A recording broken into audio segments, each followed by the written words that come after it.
Holly Cotton here, and you guys know I am all about the female empowerment. Every time I have a woman that is doing something that is part of the movement, I always have to highlight her. So I'm so excited to introduce you guys today to Veronica Ebie. And Veronica is in Nigeria, correct? Where are Yes, I you at? am currently. I'm right now. I am in Nigeria, Holly. Yeah. Okay. Yes. So getting the time the time together for both of us was crazy, but I Yeah. appreciate her being flexible. And so Veronica is actually doing something that I think is very unique, and she is talking about the diversity and the inclusion of basically implementing African culture here in the United States and how she's trying to mitigate that and everything. So we're going to talk about all of those things today, as well as her fashion, lifestyle, retail consulting, all of those great things. So, welcome, Veronica. Thank you, Holly, for having me. I'm so excited to be here. Thank you. Yes, yes, yes. Okay, so one, I want to go back. Excuse me. One, I want to go back and I want to talk about how you found fashion because I think I'm cute. I think I got a little bit of fashion sense. Like I'm like, what? I like that dress. I like these Yeah. shoes. But to do that as a career, I hmm I just don't have the mental capacity to do that. So, I how know. did you find fashion, or how did fashion find you? So I must say that it must have just been inbred, but really early on, maybe like at the age of 12, 13, I started to realize that, it's beyond what people will say, oh, it's cute, it looks nice. I would analyze the way people would look and angles, and I would say things like, well, the skirt just needs to be maybe a little shorter, and if this top was just maybe cut in a little bit better, it would fit more. And I didn't even know that this was a thing, right? This is just me observing at the age of 11 and 12. And then I started modeling really early, I think about 16, while I was finishing high school. And then from there, you're introduced to designers and you're seeing fabric and clothing, and you see, and I begin to understand just how amazing you can transform yourself just with the right clothes or the textures or the fabrics. And there is something magical about clothing and when it fits right. So I think that's when I was first introduced to it. And just throughout my life, I didn't even, like I said, know that it could be a career. I just knew that I loved it. But wasn't sure if it was more designing or if it was more styling. But as I continued to evolve and grow and found out that I was really passionate and drawn to women and helping them look good, I would just give my input to friends. I'd be like, oh, well, you know what? There's this really cute top. Let me help you get it. And, we'd look it up and I'd help people organize their wardrobes. And before you knew what was going on, I realized that okay, well, there is something here, and there's a career in this direction. And before you know what's going on, here I am today and doing this whole thing, and never tired and just loving it all the time. So it's evolved. So you said something, Veronica, and I would like you to go into it a little more in depth because you Okay. said I was trying to figure out if I wanted to do designing or Mm-hmm. styling. And Yeah. so can you kind of explain that to what like us that aren't in that? Because always see fashion designer, Mm-hmm. fashion stylist, Yeah. model. So can you kind of give us, I guess, a little definition of what the difference is between styling and Mm-hmm. designing?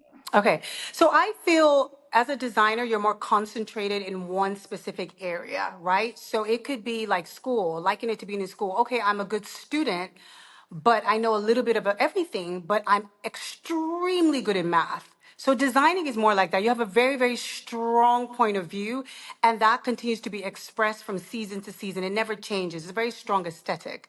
However, with styling, you almost have like this amazing eye of creating pieces or being playing like a game of fairy tale or being imaginative. So you're not as restricted in the way that you see clothing and in the way that things pair. You might have a sense of style in, oh, I love clean lines, but you're not restricted because you're able to edit, which is take from everything and put it together to combine. So there is a big difference in where at designing, a designer can't necessarily help a stylist, but a stylist can help a designer because your eye is going to edit it completely different than a designer would, who is extremely attached to what they're creating. So there's just that bit of a difference for people to be able to understand. hope that was Yeah, clear. that's what I was asking. That's why I was like, well, what's the difference? Well, I Yeah. can let you know I'm neither of those two. I am a I'm just like, oh, that's cute. Let me put it on. Yeah. You probably would be like, Holly, you need to, and I have a friend and he's very much like that with the Mhm. accessories because he'll always be like, oh my God. And he'll have like a scarf or Mhm. whatever or something Yeah. or the jacket or the lining of the jacket. And I'm like, I don't It's have just time too for that. much. Yeah. But that says why? Yeah. Because I'm not a stylist. Okay. Exactly. Thank you, Veronica, for explaining that. Uh, Now, what I want to talk about is mhm. your mission. And like we were talking about the basically the goal is for you with trying to show the Mhm. diversity and also how to implement that into the US culture. So Yeah. tell us about that and what your goal is and how you're going about doing that.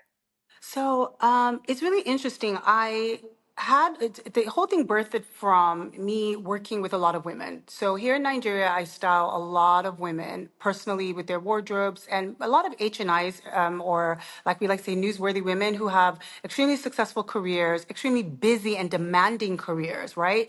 But they either need to look the part because they have a multinational role, or they actually absolutely love fashion, but they just don't have the time between work and family and friends and everything. That's not your priority. So we help a lot of these women organize their wardrobes from speaking engagements, conferences, work trips, whatever it is, so that in the public eye, they actually look the part of how they want to be addressed. Um, from doing that, I realized that my services I wasn't available, right? Me and my team to service everyone. So the retail store came from that because I had a lot of people just saying, well, we love the way you put things together. You're really conservative with your sense of style. It's very relatable. How can we also access these pieces? Well, I had built up relationships with so many of the designers over the years, and I had worked with them in terms of their collections and editing their brands and helping them really reach their consumers, that it was a natural step. The thing about retail here in Nigeria or in West Africa as a whole is we don't work with the seasons how designers work in Europe or in America, right? So you have spring and summer, you have winter, fall, you put the collections, you have capsule collections. We don't work that way, right? Because we don't necessarily have the strength in order to follow through. So you have retail stores and you have to find a way to create this balance in this medium between the designers who are creating amazing pieces and pushing it to where people can actually access it easily and readily. So the Ready for Retail initiative was birthed from that because I wanted designers who do traditional runway collections, even if they're not showing and presenting like in New York Fashion Week or London Fashion Week or Paris, but they are putting together very strong collections that I am aware of during fashion weeks here that we have, and also merging it so that the everyday woman can have faster access to these pieces. And so we started to put this initiative together year after year because, like everyone else, like you and like me, we see things on the runway. I'm like, oh my gosh, I want that. How can I get that? And I just decided, you know what? I know a lot of the designers, they'll be willing to put these pieces together. Let's do this. I started to realize that we had a huge number of shoppers concentrated in Canada, the UK, and in the United States, and specifically in the South. So in Houston, then we had quite a lot of people in the DC area. It started to increase a lot. And then throughout the year, they would come into the store when they visit Nigeria and they'd be like, oh my God, I love your eye. I love your edit. I love what you have. We don't have this in DC. We don't have this in Houston. How can we get these pieces? Well, of course, there's an issue with logistics, sizing, pricing. And so that was the whole purpose of us having this. I said, okay, you know what? I'm going to create this initiative and I'm going to bring the pieces to you so that you feel included. And also, there needs to be diversity in fashion and, also to demystify a lot of the things that people say, which is, maybe the finishing isn't great. Can we produce in West Africa? Do they have a great sense of style? All of these things. And so that's the reason why we have these pop ups. I've done one last year and this is the second time around. And I'm really excited because the feedback has been really great so far. So I'm excited. So when I'm looking at, so it says, I'm reading Yeah. the blurb about you. In Nigeria, a vibrant hub of creative brilliance and rich cultural heritage. So whenever we're talking, so one, I've been to every continent except for Africa. It's on my to-do list. Oh, But okay. I know, but I know that there are a lot of people here who will wear African based pieces. And I Hmm. know it's multiple countries. I'm Yeah. just using Africa just in general. Yeah. But so, how do you make sure that the culture Hmm. is not lost? Because there's so many people who are desensitized. They think Hmm. because they wear a turban Yes. that, that or they think because they have something with a pattern on it, Yes. now this is heritage. But a Yes. lot of that is not even manufactured here in America. Hmm. I mean, a lot of that is manufactured here in America, Hmm. not even in Africa. Yeah. So, how do you bridge that gap, and how are you able to educate people on, like, this is what cultural items are to wear? Yeah. These are cultural pieces. That's just something that someone made with African colors. Exactly. You know, it's interesting, Holly, that you asked me that. I remember when I first moved to Nigeria, it was in 2010, and it was completely different from what I thought growing up in Houston fashion was, or being African or wearing something was. I was like, I was so loud and so wrong. You come here and people are so sophisticated in the way they dress, and it's such a big deal to dress up every day, even on a casual day, right? I don't even leave the house with a t-shirt and jeans. It's such a, even if you're dressing relaxed. So the first thing I think was educating myself to be like, well, let me try to understand. We have the same kind of weather condition. It is hot. We have the same kind of movement. We're outside. We are social. We're engaging. Okay, what are people wearing? Why are they wearing this? So certain fabrics are unique to us that we wear. Certain cotton, certain linen, a lot of linen, breathable textures because of the weather. That was the first thing. And then the second thing was we have this major thing in Africa, no matter what African countries, owambe, so parties. Most West African countries, especially like Nigeria, were very celebratory, just like Italians as well. So everything is centered around family and community and togetherness. And when they would get together, they have on these beautiful outfits, either blouses with the wrapper of how they tie it. So that is the first step of wearing something that is traditional West African or traditional African. And then also kaftans. Why? Because it's easy and sophisticated and elegant. So what happened is the silhouette of the wrapper now being modernized by how designers now have modernized it. Instead of you wrapping it, because it comes in a cloth and wrapping it, a lot of them will cut a silhouette so it's like a skirt. And you zip into it and it looks like a wrapper, but it still gives you the same feel and the same appeal, right? So you're merging a lot of traditional cultural ethics in style and you're modernizing it now so that it's more approachable and wearable for every culture, which is very inclusive. So I started to realize that that's what a lot of West African clients, a lot of Black American clients, a lot of Americans in general seem to gravitate towards what they loved about the fact that I was bringing things or they were buying from the stores. There's something about this that reminds me of home, or there's something about this that's nostalgic, or there's something about this that I can relate to that's cultural, but it's still modern to me. And I feel like that was the way that I could begin to understand, well, while we are all can relate, there is a little bit of a difference so that people still feel connected through the sense of fashion. And I just think that that's great. Okay, Hmm. okay, yeah. See, that's what I was asking, Yes. because it's also hard because I can tell you, just even when I was a nurse Hmm. and I remember like working on the Hmm. floor, and there was always this line between our African nurses Hmm. and the Black nurses on the Yeah. floor, and I was like, but why is it not integrated? Hmm. Because we're all, you would think that everyone being a minority would be Yes. trying to stick Together. together. So, I was like, okay, why is it like Hmm. this line going on? So have you had any pushback or any challenges, or have you dealt with anything going and trying to, like you said, Hmm. cross over borders with this product Yeah, line? so it is a bit challenging, because you do have like the major stores where I have gone to several department stores and I'm looking around and I'm like, this doesn't really represent what you consider to be West African style or what you consider to be representative of Nigerian designers. The way you would have a Spanish designer, the way you would have an Italian designer, right? There are certain fabrics or cuts or silhouettes or styles that are very relatable to their culture, their community, and I would see things that were not necessarily relatable. One, or the second thing is I wouldn't see anything at all. right? So there was nothing different. Everything was very bland. And I'm just like, well, I know there's a group of people that want to shop. How do we get these brands here? How do we do this? I was getting a lot of pushback, and I just decided, you know what? If you can't beat them, just join them. Why not just have my own thing here and let the data, let the numbers kind of just speak for themselves, right? So that's what we started doing. We tested it out the first time. The response was great, and now we're having two more pop-ups. We've done a couple within Nigeria, just kind of expand, and now we're having like the next two in the DMV and then in Houston. But while I have had pushbacks in terms of sending emails and trying to reach out and trying to find buyers that I can relate to and stuff like that, the client and the consumer, who at the end of the day, that's who's buying the product. Those are who are buying the things from the multi brands.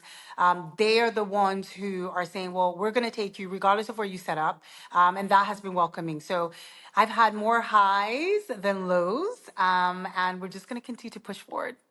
Yeah.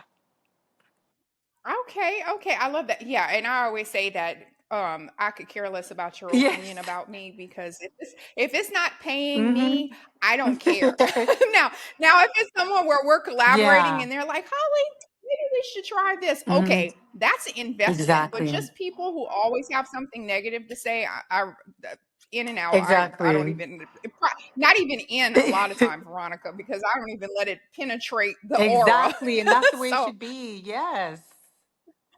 I love that. I love that. Okay. So before we talk about your event Hmm. coming up, I also just wanted, because I love to hear people's stories. And I know you shared about how fashion sort of was just grown Yeah. in you, how it was always something that you did. So what was the first thing that you actually, where you were like, wow, this is me. I did this. I love Hmm. this. I love this piece. I love whatever it is. What was that moment where you were like, wow, I'm really where I should be?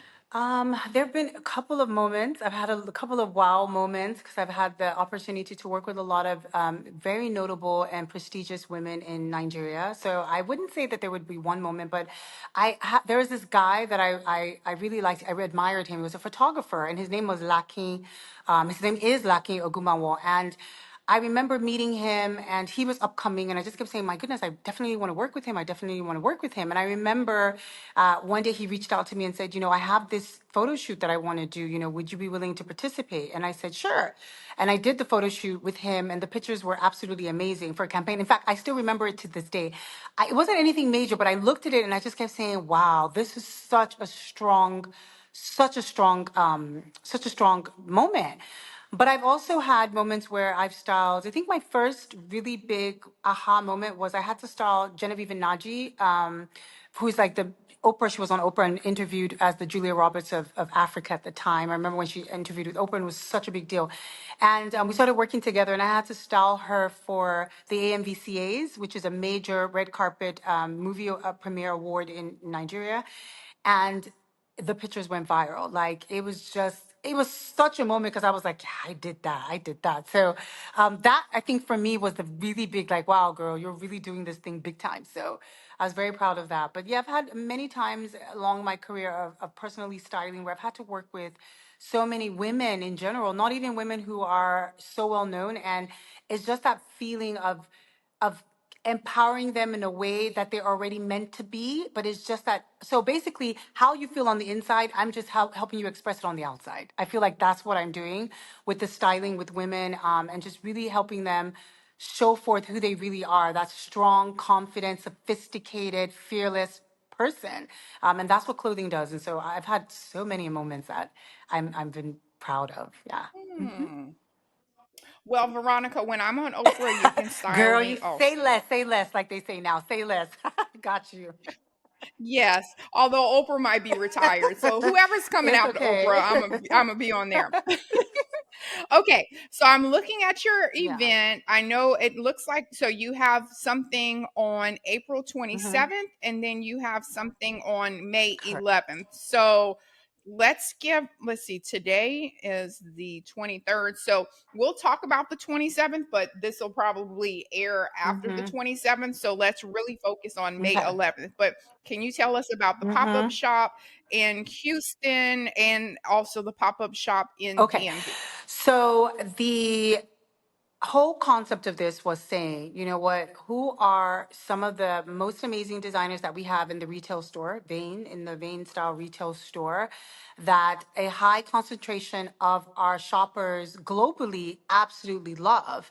And that the whole essence of this is to merge traditional one-way runway practices, which is these designers have put together amazing collections, and now we're picking the best of what they have, and we are in we are, what is it, introducing more of a fast fashion approach. So whereas you put a collection together and then you have to wait 6 months before you can actually access the collection or buy it or shop it, unless you have like moda operandi where you can pre-order. But who wants to pre-order? Nobody wants to pre-order nowadays, right?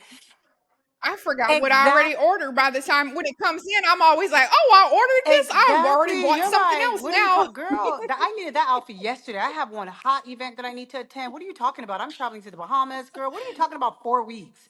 So basically, it is to literally merge these traditional practices from the designers, from the runway, select pieces from their amazing collections, edit it as a stylist would, and then now put it together and present the store immediately to the consumers who have actually seen these pieces and want them. So we're just reducing the time frame and also connecting a lot of these designers to their consumers who are all the way in the US or in Canada and in the UK that they necessarily wouldn't have been able to reach because they didn't have this multi-brand store. So it's just the store is now going on the road and bringing the items to the clients so that they can actually shop.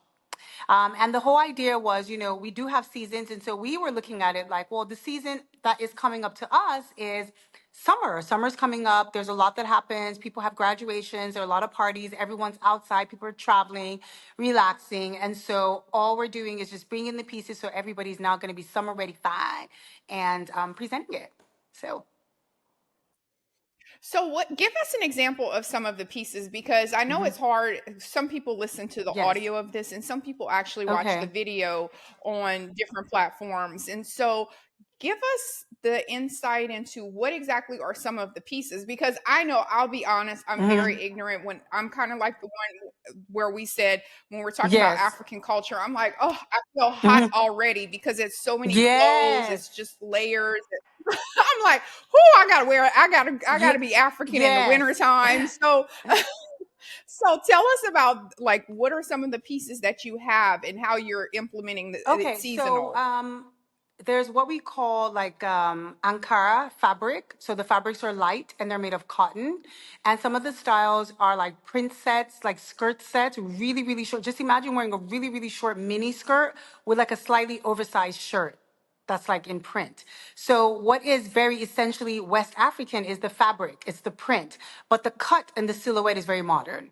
So you're able to wear it in the US with your tennis shoes, you're able to wear it with your joggers, if it's a t-shirt, and you're still able to feel connected in a way, but at the same time, you are still wearing like easy pieces, right?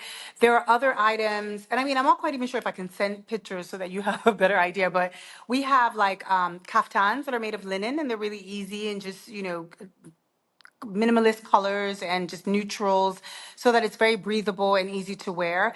And funny enough, that is actually worn more. It's more of a staple in West Africa than it is anywhere else, or if it's like in the Middle East. So it's just think of very much resort ready. So you're traveling for vacation and you have like a really nice kaftan. Funny enough, that's actually how we dress most of the time. On the weekends, during the week, it's very relaxed, very rich auntie is what they call it. So you have like these amazing kaftans. It's very rich auntie, So you have like these really amazing kaftans. You just kind of wear them with slippers. You taking notes, Holly? Yeah, Yeah, that's the rich me. I'm auntie the girl, rich and you just auntie. wear it Yes. on, and it's just very sophisticated with like simple earrings and like a watch and like some slippers, and you're really good to go. Very, very unassuming glam is how they kind of dress up. Yeah, Okay, okay, got it, got it. Yes, and send me I some will. pictures and when I do a reel, I'll throw a couple of little like Images, yeah, so one all the second people one can kind of, they mhm, can see what just I'm so talking people. about. Hmm. Yes, yes. So okay, so how can people find your Mm-hmm. store, how can people find you, where they can Mm-hmm. support you, how they can shop, website, Mm-hmm. like, subscribe, support, all Okay, of that stuff. so I am on Instagram, Veronica Adeka. The store is Vane Style, so it's spelled VANESTYLE style, and then SR at the end. So it's like Vane Style SR. And there we have the website link as well, which is shopvanestyle.com. And you can shop in the US. We ship directly. We use DHL.